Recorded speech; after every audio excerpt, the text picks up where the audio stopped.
Guys, this is Retro Nerd bringing you another episode of, well, it's like 6:14 p.m.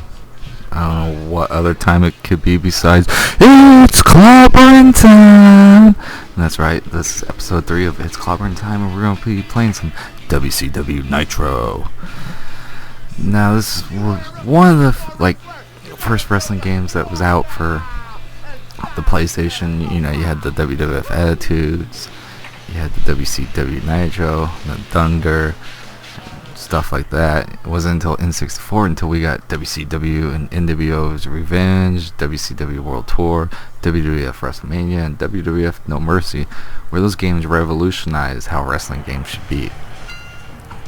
Now this wrestling game is pretty much arcade style, where you have to know the combos to be able to do the moves, besides punch and kick.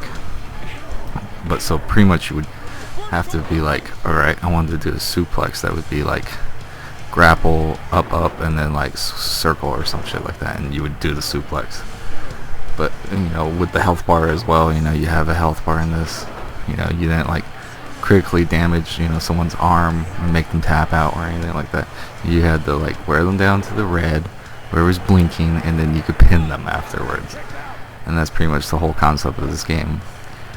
But for what it was still a fun game, you know.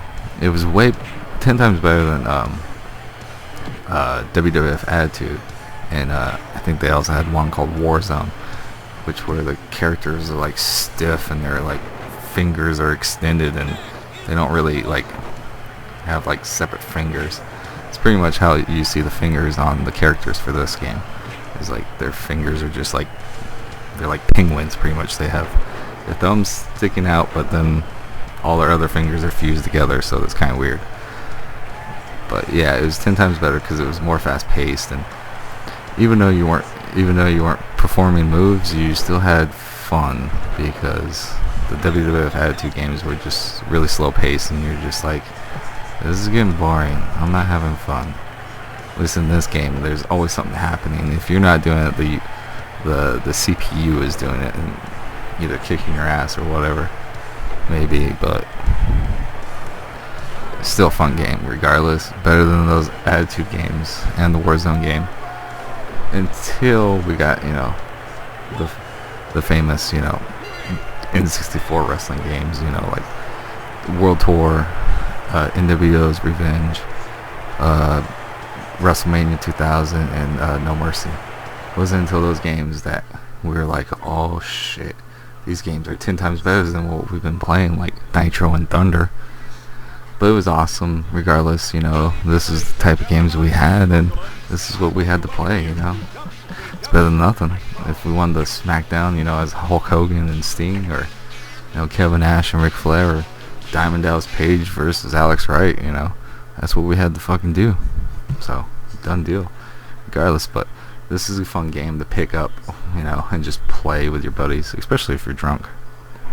Great drinking game, because when you're both drunk, you're not going to fucking know what you're going to do. You're just going to keep hitting each other over and over again until someone gets the pin, and you're just going to be fucking cussing and yelling at each other.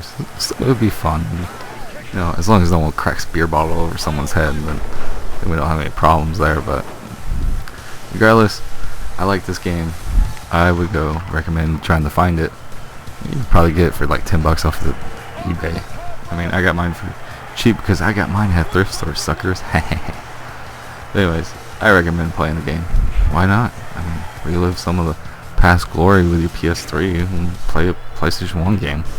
Why the fuck not? Anyways, that's been the Retro Nerd, and I'm out of this show because this show's done.